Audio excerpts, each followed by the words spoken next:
इस एनीमे में deadly criminals को एक ऐसे आइलैंड में भेजा जाता है जहां पर लाइफ ऑफ एलिक्सर है, मतलब अमर होने की दवा। जो भी क्रिमिनल लाइफ ऑफ एलिक्सर को अपने साथ वापस लेकर आएगा उसके सभी क्राइम को माफ कर दिया जाएगा। तो एनीमे की शुरुआत एक लड़के से होती है जिसका नाम गाबीमारू है, जो बहुत खतरनाक क्रिमिनल है। गाबीमारू ने बहुत सारे लोगों को मौत के घाट उतारा था और अब गाबीमारू का पाप का घड़ा भर चुका था, इसलिए आज गाबीमारू को उसके पापों की सजा मिलने वाली थी, मतलब आज उसका काम तमाम होने वाला था। फिर एक आदमी बहुत बार तलवार से गाबीमारू की गर्दन पर वार करता है। इस सब में तलवार टूट जाती है लेकिन अपने गाबीमारू की गर्दन नहीं टूटती। इसको देख के सब लोग हैरान होते हैं। गाबीमारू बोलता है मैं मरना चाहता हूँ लेकिन मैं मर नहीं पा रहा। फिर दूसरे दिन गाबीमारू को जिंदा जलाकर मारने की कोशिश की जा रही थी लेकिन इसमें गाबीमारू जलता नहीं और बच जाता है। फिर सीन रात पर आता है जहाँ पर गाबीमारू के सामने एक लड़की बैठी थी जिसका नाम सागिरी है, जो गाबीमारू के बारे में बताती है। गाबीमारू एक शिनोबी है जो कि इवागाकुरे विलेज से आता है। उसके विलेज में छोटे से ही बच्चों को हार्ड ट्रेनिंग से गुजरना होता है और जो भी उस ट्रेनिंग को कंप्लीट कर लेता है उस बच्चे के पास इनह्यूमन स्ट्रेंथ आ जाती है। और गाबीमारू भी ऐसा ही एक शिनोबी है और गाबीमारू निंजुत्सु भी यूज कर सकता है। सागिरी बोलती है तुम मुझे अपना निंजुत्सु यूज करके बताओ। गाबीमारू ऐसा नहीं करता। फिर सागिरी गाबीमारू से क्वेश्चन पूछती है और गाबीमारू के आंसर एक नोटबुक में लिख रही होती है। सागिरी पूछती है तुम मुझे अपने बारे में बताओ।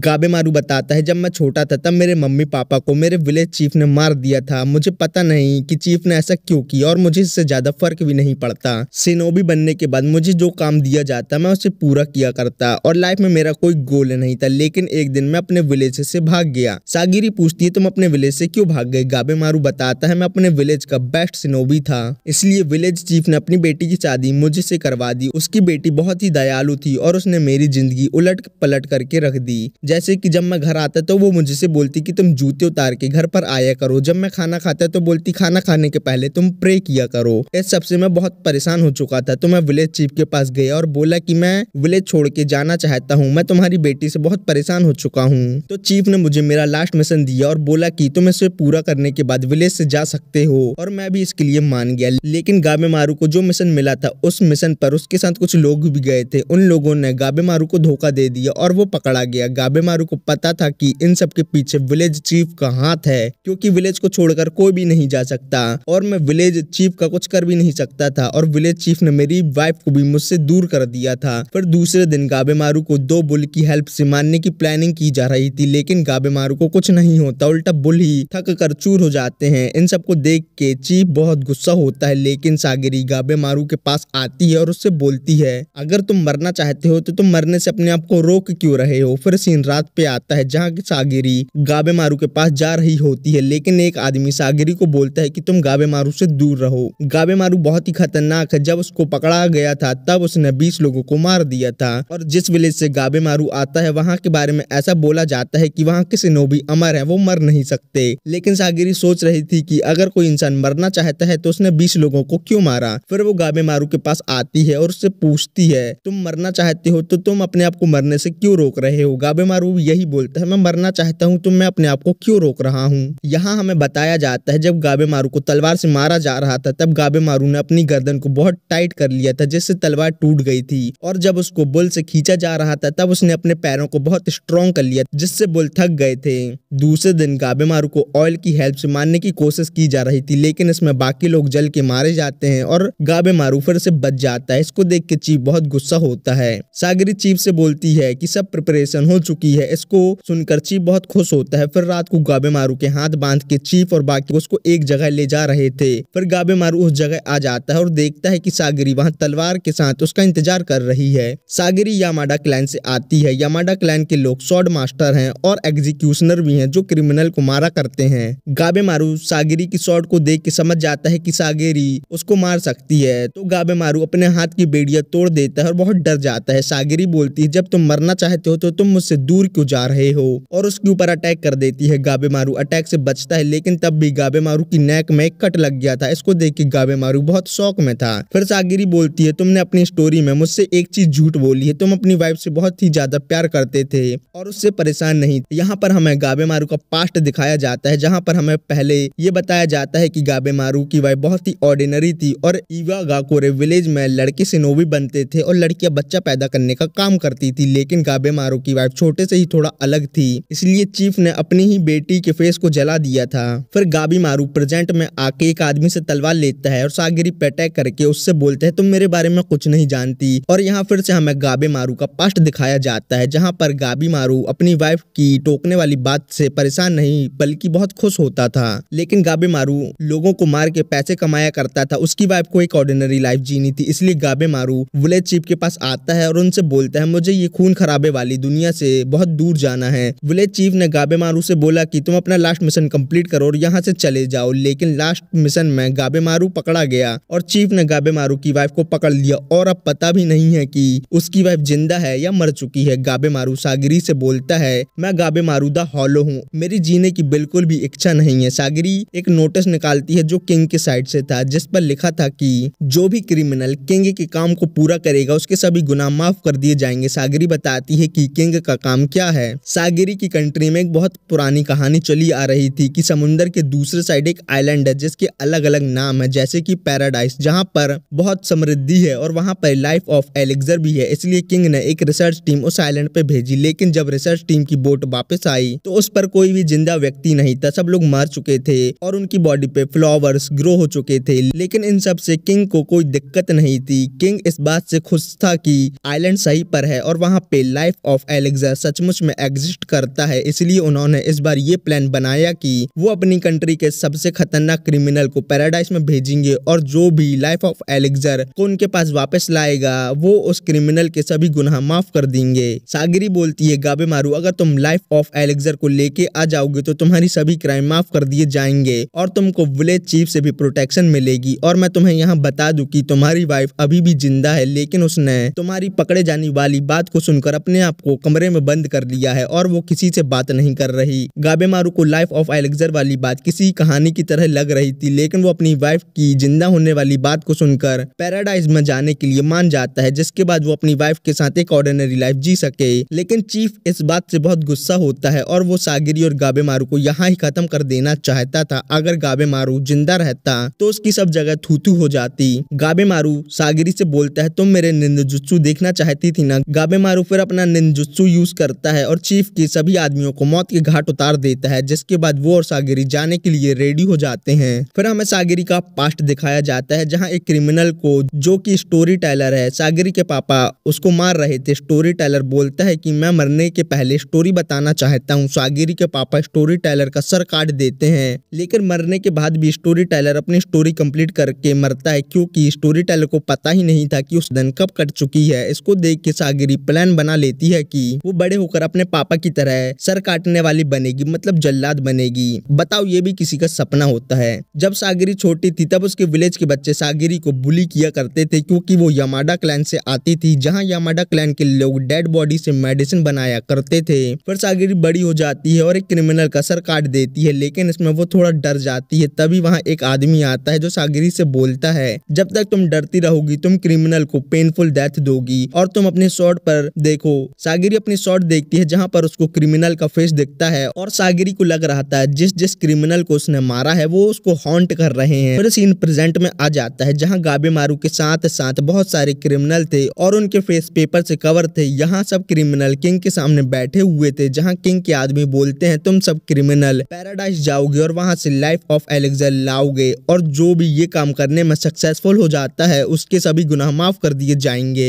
फिर वो आदमी सभी क्रिमिनल से उनके फेस के पेपर को निकालने को बोलता है। सभी क्रिमिनल देखते हैं कि उनके सामने एक आदमी है जिसकी बॉडी में फ्लावर्स ग्रो हो चुके हैं। किंग का आदमी बताता है ये आदमी पैराडाइज गया था और वहां से जिंदा वापस आ गया, लेकिन आने के बाद वो ऐसा हो गया। इसको देख के सभी क्रिमिनल डर जाते हैं और पैराडाइज जाने से मना कर देते हैं। और एक लड़की बोलती है तुम्हें कैसे पता कि पैराडाइज में लाइफ ऑफ एलिक्सर सच में है? तो किंग के आदमी बोलते हैं अगर किसी को यहाँ से जाना है तो वो जा सकता है। फिर एक क्रिमिनल वहां से उठकर जाने लगता है, लेकिन यामाडा क्लैन का एक आदमी उस क्रिमिनल का काम तमाम कर देता है। किंग के आदमी बोलते हैं जो कोई भी यहाँ से जाने की कोशिश करेगा उसको यामाडा क्लैन के एग्जीक्यूशनर मार देंगे और जब तुम पैराडाइज जाओगे तो तुम्हारे साथ तुम्हारा एग्जीक्यूशनर भी जाएगा और तुम भागने की कोशिश करोगे तो वो तुमको ऑन द स्पॉट मार देगा। फिर वो आदमी बोलता है यहाँ छोटी सी प्रॉब्लम हो गई है, तुम क्रिमिनल बहुत ज्यादा हो और यामाडा क्लैन के एग्जीक्यूशनर बहुत कम, तो तुम क्रिमिनल एक दूसरे से लड़के मर जाओ। क्रिमिनल लोग ऐसा ही करते हैं और एक दूसरे को मारने लगते हैं। फिर किंग अपने आदमी से पूछता है सुपर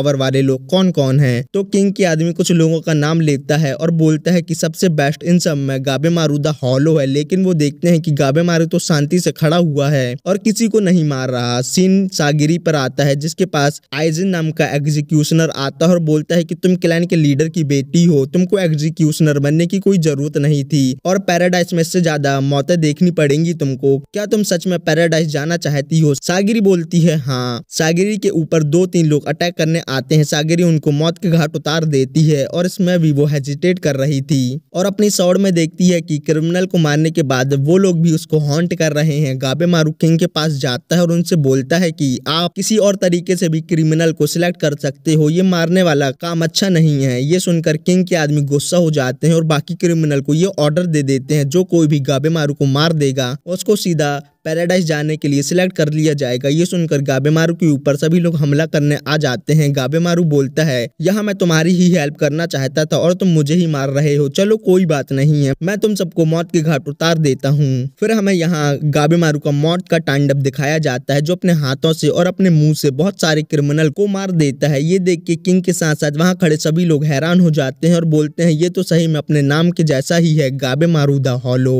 सागिरी अपनी तलवार में देखती है और उसको दिखता है कि गाबेमारू ने भी बहुत लोगों को मारा है और गाबेमारू ने जिसको मारा है उसका बर्डन भी गाबेमारू को हॉन्ट करता है, लेकिन गाबेमारू उसका यूज्ड टू हो चुका है। तो सागिरी समझ जाती है कि मुझे भी परफेक्ट बनने की जरूरत नहीं है, मैं जैसी हूँ वैसी ही ठीक हूँ, मुझे डरना नहीं है और उन लोगों के साथ मिलकर रहना है। फिर लास्ट में 10 क्रिमिनल बस जिंदा रहते हैं और उनके साथ 10 एग्जीक्यूशनर पैराडाइज जाएंगे। फिर वो सब लोग बोट से पैराडाइज आ जाते हैं। फिर हमें गाबेमारू के विलेज चीफ के बारे में बताया जाता है। चीफ को बहुत लोगों ने बहुत बार मारने की कोशिश की थी, लेकिन बहुत घायल होने के बाद भी चीफ नहीं मारा और उनके बारे में ये कहा जाता है कि चीफ को समुंदर के पार लाइफ ऑफ एलेक्जर मिल चुका है जिसको खा के वो अमर बन चुके हैं। फिर सीन गाबेमारू और सागिरी पर आता है। वो दोनों पैराडाइज में आ गए थे जहाँ गाबेमारू बोलता है लाइफ ऑफ एलेक्जर सच में एग्जिस्ट करता है, लेकिन वो पैराडाइज में है कि नहीं वो नहीं पता। सागिरी बोलती है पैराडाइज को देख के लगता है कि वो यहाँ सचमुच में है। गाबेमारू फिर अपने हाथ की रस्सी तोड़ देता है तो सागिरी बोलती है तुम रूल ब्रेक कर रहे हो और उसको फिर से अपने हाथ बांधने के लिए बोलती है। गाबेमारू बोलता है रूल को साइड में रखो, हमें एलेक्जर ढूंढना चाहिए। सागिरी बोलती है मैं कोई तुम्हारी पार्टनर नहीं हूँ, मैं तुम्हारी एग्जीक्यूशनर हूँ और तुम रूल फॉलो नहीं करोगे तो मैं तुम्हें यहाँ ही मार दूंगी। फिर गाबेमारू अपने हाथ बांध ही रहा होता है कि उसके ऊपर कोई अटैक कर देता है। वो अटैक दूसरे क्रिमिनल ने किया था, गाबेमारू को अटैक से कुछ नहीं हुआ था। फिर गाबेमारू सागिरी से बोलता है इस क्रिमिनल को देखो। सागिरी बोलती है ये क्रिमिनल पहले एक मॉन्क था लेकिन बाद में इसको वेपन से प्यार हो गया तो वो एक क्रिमिनल बन गया। गाबेमारू बोलता है वो नहीं, तुम ये देखो उस क्रिमिनल के हाथ खुले हुए हैं। सागिरी उस क्रिमिनल के एग्जीक्यूशनर से बोलती है जिसका नाम कीसी है, तुमने अपने क्रिमिनल के हाथों को क्यों नहीं बांधा, ये तो रूल के खिलाफ है ना। कीसी बोलता है हम लोगों का main goal life of elixir को ढूंढना है, ना कि रूल एंड रेगुलेशन फॉलो करना, और जाते टाइम मैं अपने क्रिमिनल के हाथ बांध दूंगा। फिर वो क्रिमिनल गाबेमारू से फाइट करना चाहता था तो कीसी बोलता है हम एग्जीक्यूशनर क्रिमिनल पे नजर रखने आए हैं, वो लोग जो भी करें हमें उससे कोई लेना देना नहीं है। लेकिन पागल सागिरी गाबेमारू से उसके हाथों को बांधने को बोलती है। गाबेमारू अपने हाथ बांध ही रहा था और वो क्रिमिनल गाबेमारू पे अटैक कर रहा था जिसका गाबेमारू पर कोई असर नहीं होता। फिर गाबेमारू और उस क्रिमिनल की फाइट होती है जो थोड़ी देर चलती है, लेकिन लास्ट में गाबेमारू उस क्रिमिनल को मौत के घाट उतार देता है। किसी उस क्रिमिनल का सर काट के अपने साथ ले जाने लगता है, क्योंकि एग्जीक्यूशनर के क्रिमिनल मारे जाते हैं तो वो अपने क्रिमिनल के हेड के साथ ही वापस आ सकते हैं। किसी जाते जाते सागिरी से बोलता है गाबेमारू के हाथ बंधे हैं लेकिन वो अभी भी क्रिमिनल है तो तुम बच के रहना, और यहाँ कुछ दिनों में सब कुछ चेंज होने वाला है। फिर हमें बताया जाता है कुछ एग्जीक्यूशनर ने अपने क्रिमिनल को मार दिया। 2 क्रिमिनल ने एक साथ काम करने का प्लान बनाया, लेकिन लास्ट में एक क्रिमिनल ने दूसरे क्रिमिनल को मार दिया और कुछ क्रिमिनल ने अपने ही एग्जीक्यूशनर को मार दिया। और लास्ट में किसी ये भी बताता है कि अगर ये क्रिमिनल यहाँ मारे भी जाते हैं तो किंग ने इवागाकुरे विलेज के शिनोबी को भी पैराडाइज में जाने के लिए मना लिया है। इसको सुनकर गाबेमारू थोड़ा हैरान होता है। फिर किसी वहां से चला जाता है। सागिरी सोचती है कि मैं इतने दिनों से गाबेमारू के साथ हूँ लेकिन मुझे उसकी ट्रू इंटेंशन नहीं पता। तभी गाबेमारू सागिरी के ऊपर अटैक कर देता है और उन दोनों की फाइट स्टार्ट हो जाती है। गाबेमारू बोलता है अगर इवागाकुरे विलेज के शिनोबी यहाँ आ गए तो सब खत्म हो जाएगा, इसलिए उनके आने के पहले मुझे लाइफ ऑफ एलेक्जर को ढूंढना होगा। लेकिन गाबेमारू पता नहीं क्यों अपने आप को सागिरी को मारने से रोक रहा था और सेम सागिरी भी अपने साथ ऐसा ही कर रही थी। पर हमें यहाँ गाबेमारू का पास्ट दिखाया जाता है। है विलेज चीफ ने गाबेमारू को पेरेंट्स को इसलिए मारा था क्योंकि वो लोग विलेज को छोड़कर जा रहे थे और ये वीक होने की निशानी है। ताकतवर लोग के अंदर कोई इमोशन नहीं होते। चीफ गाबेमारू से बोलता है अगर तुम स्ट्रांग होगे तभी तुम अपने लोगों को प्रोटेक्ट कर सकते हो। फिर गाबेमारू सागिरी के ऊपर अटैक करके उसकी तलवार तोड़ देता है और सागिरी को नीचे गिरा देता है, लेकिन गाबेमारू अभी भी सागिरी को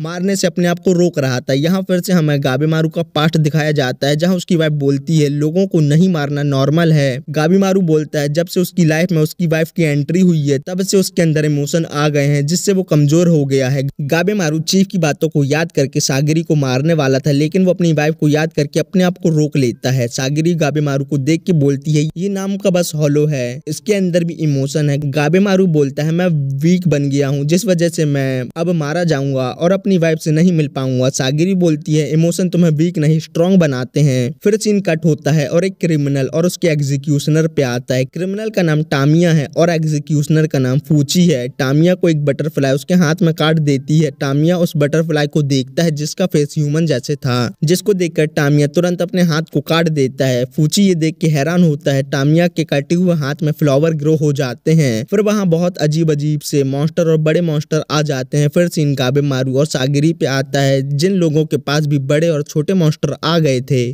फिर हमें टामिया के बारे में बताया जाता है। टामिया ब्लेड ड्रैगन के नाम से फेमस था और वो अपने आसपास के 8 जिलों में सबसे बेस्ट स्वॉर्ड फाइटर था, इसलिए एक क्लैन ने उसको जॉब पर रखा। टामिया भी उस जॉब के लिए इसलिए मान गया क्योंकि उस क्लैन के गेट में ड्रैगन बना हुआ था। लेकिन टामिया को क्लैन का लीडर बोलता है तुम ब्लेड ड्रैगन तो हो लेकिन तुम एक असली ड्रैगन को नहीं मार सकते। ये बात टामिया अपने दिल पर ले लेता है और उस क्लैन के गेट को हाफ में काट देता है। फिर सीन प्रेजेंट पर आ जाता है जहाँ पर टामिया बोलता है उस दिन के बाद से वो क्लैन मेरे पीछे पड़ गया और फिर मुझे डेथ सेंटेंस मिल गई, लेकिन मैं पैराडाइज में सभी क्रिमिनल्स को मार दूंगा और लाइफ ऑफ एलेक्सर ले लूंगा जिससे मुझे आजादी मिल जाएगी और मैं वापस जाकर उस क्लैन को पूरी तरह खत्म कर दूंगा। फूची बोलता है तुम पागल ही हो। टामिया बोलता है तुम यामाडा क्लैन के मेंबर लोगों को मार के अपना घर चलाते हो। ये बात फूची के दिल पर लग जाती है, जिसके बाद फूची बोलता है हम लोग डेड बॉडी पर रिसर्च करते हैं और उससे मेडिसिन बनाते हैं और सोसाइटी में अपना कंट्रीब्यूशन देते हैं। जिसके बाद वो टामिया को वार्निंग देते हुए बोलता है फिर से यामाडा क्लैन को उल्टा सीधा नहीं बोलना। फिर सीन गाबेमारू और सागिरी पर आ जाता है जहाँ गाबेमारू सागिरी को बोलता है तुम पीछे रहो, मैं अजीब से मॉन्स्टर को देखता हूँ। फिर गाबेमारू और फिश मॉन्स्टर की फाइट स्टार्ट होती है जहाँ दोनों ही एक दूसरे को बराबरी की टक्कर दे रहे थे। यहाँ गाबेमारू को चीफ की एक बात याद आती है। चीफ ने बोला था कि अगर तुम अपोनेंट के बारे में कुछ नहीं जानते तो तुम फाइट नहीं करो, वहां से भाग जाओ। लेकिन गाबेमारू सोचता है कि मैं यहाँ से अकेला जाऊं या सागिरी को लेके जाऊं। फिर गाबेमारू सागिरी के पास आ जाता है और उससे बोलता है हमें यहाँ से भागना चाहिए, लेकिन तभी वहाँ बहुत सारे मॉन्स्टर आ जाते हैं जो उन दोनों को देख के हंस रहे थे। तो अब गाबेमारू के पास और कोई ऑप्शन नहीं था, तो वो अपना निंजुत्सु यूज करता है और सबसे पहले तो वो फिश मॉन्स्टर को टपका देता है और फिर एक एक करके बड़े मॉन्स्टर को भी मार देता है। सागिरी गाबेमारू की फाइट को देख के मंत्रमुग्ध हो गई थी।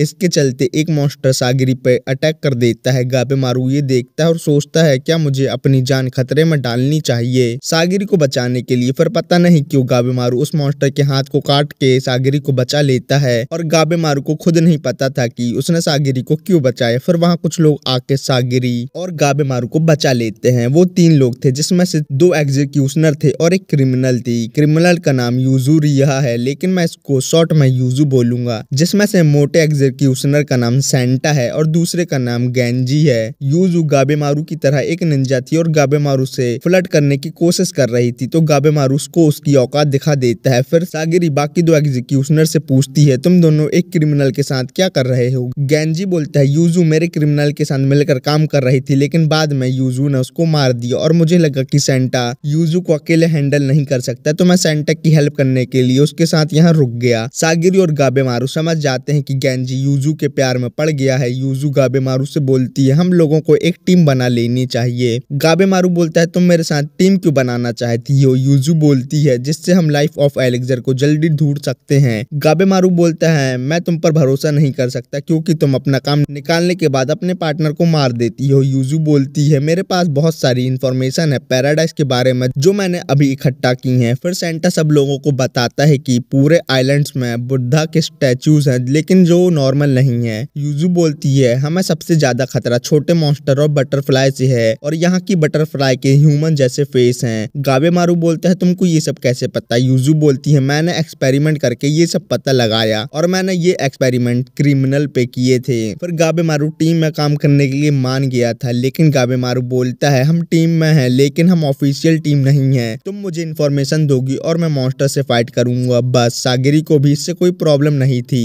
फिर सागिरी बोलती है मैं इतनी स्ट्रांग हूँ तब भी मैं पैराडाइज में किसी काम की नहीं हूँ, और यही सोच के वो बेहोश हो जाती है। फिर सीन कट होता है और एक एग्जीक्यूशनर पे आता है जो अपना टेस्ट दे रहा था। फाइनल टेस्ट में उसको एक क्रिमिनल को मारना होगा, तो वो एक क्रिमिनल के पास आ जाता है जो उसी का भाई था जिसका नाम आजा है। फिर सीन प्रेजेंट में आ जाता है। एग्जीक्यूशनर का नाम टोमा है। फिर टोमा और आजा की स्टोरी बताई जाती है। उन दोनों के पापा एक समुराई थे जिन्होंने अपने किंग को मारने की कोशिश की थी, जिस वजह से उनके क्लैन को वहां से निकाल दिया गया था। लेकिन बाद में किंग को जिन लोगों ने मारने की कोशिश की थी उनको मार दिया गया था और आजा और टोमा अनाथ हो गए थे क्योंकि उनकी मॉम की डेथ भी हो गई थी। लेकिन आजा किसी भी सिचुएशन में जल्दी अडेप्ट हो जाता था और आजा बाद में बैंडिट के ग्रुप का लीडर बन जाता है। लेकिन कुछ दिन बाद आजा को पकड़ने कुछ लोग आ जाते हैं, तो आजा टोमा को वहां से जाने को बोलते हैं जिससे वो उसको बाद में बचा ले। फिर प्रेजेंट में उन दोनों के ऊपर मॉन्स्टर हमला कर देते हैं, तो वो दोनों वहां से भागने लगते हैं। टोमा को एक मॉन्स्टर पकड़ लेता है। आजा टोमा को छोड़ के वहां से भाग जाता है। टोमा को पता था कि ऐसा ही कुछ होने वाला है। फिर टोमा अपने आप को फ्री कर लेता है, लेकिन कुछ देर बाद आजा वापस आ जाता है क्योंकि वो तो एक वेपन लेने गया था। फिर वो कुछ मॉन्स्टर को मारता है, जहाँ कुछ बोलने वाले मॉन्स्टर आ जाते हैं जो बोलते हैं किसी को मारना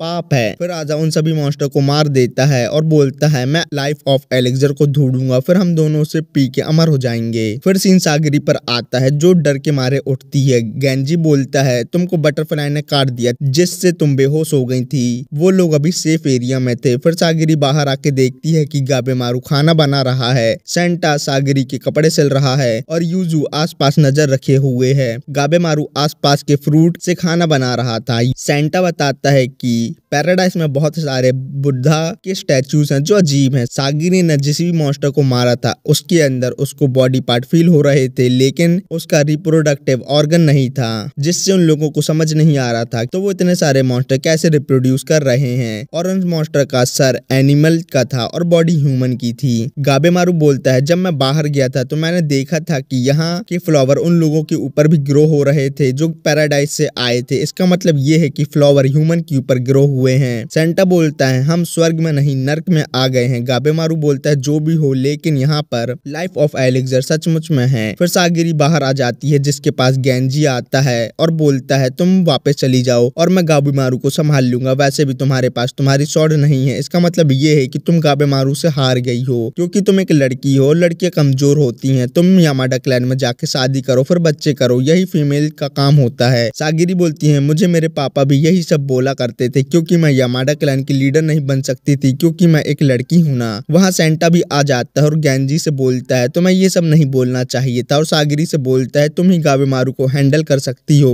क्योंकि वो पहले से चेंज हो गया है। जब मैंने उसको बीच में देखा था तब वो ऐसा नहीं था और उसने तुम्हारी जान भी बचाई है। फिर सीन होता है और एक एग्जीक्यूशनर पर आता है जिसका नाम टेंजा है और उसके साथ उसकी क्रिमिनल भी थी जिसका नाम नूरोगाई है। वो लोग मेन बोर्ड के पास जा रहे थे। नूरोगाई माउंटेन विलेज में रहती थी, लेकिन उस विलेज के लोगों को किंग के आदमियों ने मार दिया था, जिसमें नूरोगाई के दादाजी भी थे क्योंकि माउंटेन विलेज के लोग रूल एंड रेगुलेशन से बचने के लिए सिटी से माउंटेन में रहने आ गए थे और वो किंग का विरोध करते थे और नूरोगाई ने ही उन लोगों को ट्रैवलर समझ के विलेज में लेके आ गई थी। फिर वो लोग नूरोगाई को लेके आ गए थे और उसको जेल में बंद कर दिया था और टेंजा जेल में नूरोगाई से मिलने आता है और बोलता है तुम फ्री हो सकती हो, उसके लिए तुम्हें मेरे साथ पैराडाइज चलना होगा। फिर वो दोनों प्रेजेंट टाइम में मेन बोर्ड के पास आ जाते हैं जहाँ कुछ मॉन्स्टर थे और वो टेंजा की तलवार को देख के उन पर अटैक कर देते हैं और उनकी बोट को भी तोड़ देते हैं। नूरोगाई को लग रहा था कि ये सब उसकी डिवाइन पनिशमेंट है। उन लोगों को वहाँ किसी भी मिलता है जिसके ऊपर भी फ्लावर ग्रो हो गए थे और वो बोलता है कि हम यहाँ से बाहर नहीं जा सकते। किसी को देख के नूरोगाई को अपने दादाजी की याद आ जाती है और वो अपने जीने की इच्छा खो देती है और वो मरने के लिए तैयार हो जाती है। टेंजा नूरोगाई को मॉन्स्टर से बचा रहा था और उससे पूछता है क्या तुम सच में जिंदा रहना चाहती हो या मरना चाहती हो। नूरोगाई बहुत सोचती है और डिसाइड कर लेती है कि वो जिंदा रहना चाहती है क्योंकि वो अपने क्लैन की लास्ट सर्वाइवर बची थी और उसको अपने क्लैन को फिर से आगे बढ़ाना था। फिर उन दोनों को सही सलामत बोट दिखती है तो वो उसके पास चले जाते हैं। फिर वो पैराडाइज में वापस आ जाते हैं और बोलते हैं कि पूरे पैराडाइज की चारों तरफ ऐसी ही बोट की बाउंड्रीज बनी हुई हैं और बाउंड्री के दूसरे साइड बड़े बड़े मॉन्स्टर मॉन्स्टर्स हैं। फिर वो दोनों अपनी बॉडी से ब्लड साफ करने लगते हैं, जहाँ टेंजा को पता चलता है कि नूरोगाई एक लड़की है और वो शर्माने लगता है। नूरोगाई टेंजा के मजे लेने लगती है और बोलती है कि जब हम यहाँ से बाहर चले जाएंगे तब तुम मुझसे शादी कर लेना और हम बहुत सारे बच्चे पैदा करेंगे। तो अब उनको बाहर जाने के लिए कोई सेफ रास्ता ढूंढना होगा। फिर सीन कट होता है और सागिरी पर आ जाता है, जो गाबेमारू के पास आती है, जो कि अभी सब जगह नजर रखे हुए था। गाबेमारू सागिरी को सॉरी बोलता है। अगर गाबेमारू सागिरी को हर्ट नहीं करता तो वो इतनी जल्दी इन्फेक्ट नहीं होती। सागिरी गाबेमारू से सॉरी सुनकर हैरान होती है और बोलती है कि मैं बहुत वीक हूँ, इसलिए तो मैं तुमसे हार गई। गाबेमारू बोलता है तुम वीक नहीं हो, तुम बहुत ही स्ट्रांग हो, लेकिन मैं तुम्हें बता नहीं सकता कि तुम स्ट्रांग कैसे हो। हमारे विलेज में एक कहावत है कि जब इंसान अपने आप को अच्छे से जान लेता है तब वो अपने ट्रू पोटेंशियल को जगा लेता है। ये सब सुनकर सागिरी मोटिवेट हो जाती है। फिर दूसरे दिन गेंजा सागिरी के पास आता है और उससे बोलता है कि मैं तुम्हें बोट तक छोड़ देता हूँ। सागिरी बोलती है कि अब मैं वापस नहीं जाना चाहती। गेंजा बोलता है कि तुम गलत कर रही हो, तुम्हें यामाडा क्लैन वापस चले जाना चाहिए। सागिरी बोलती है कि मैं लड़की हुई तो क्या हुआ, मैं आप जितनी स्ट्रांग तो नहीं हूँ, लेकिन मैं धीरे धीरे स्ट्रांग बन सकती हूँ। गेंजा गुस्सा होता है और सागिरी पे अटैक कर देता है, लेकिन सागिरी गेंजा की तलवार उसे छीन लेती है, जिससे गेंजा थोड़ा हैरान होता है। लेकिन तभी गेंजा के ऊपर एक क्रिमिनल अटैक करके उसको बहुत घायल कर देता है। और इसी के साथ ये पार्ट यहाँ खत्म होता है। अगर आप लोगों को इसका सेकंड पार्ट चाहिए तो मुझे कमेंट में बता देना।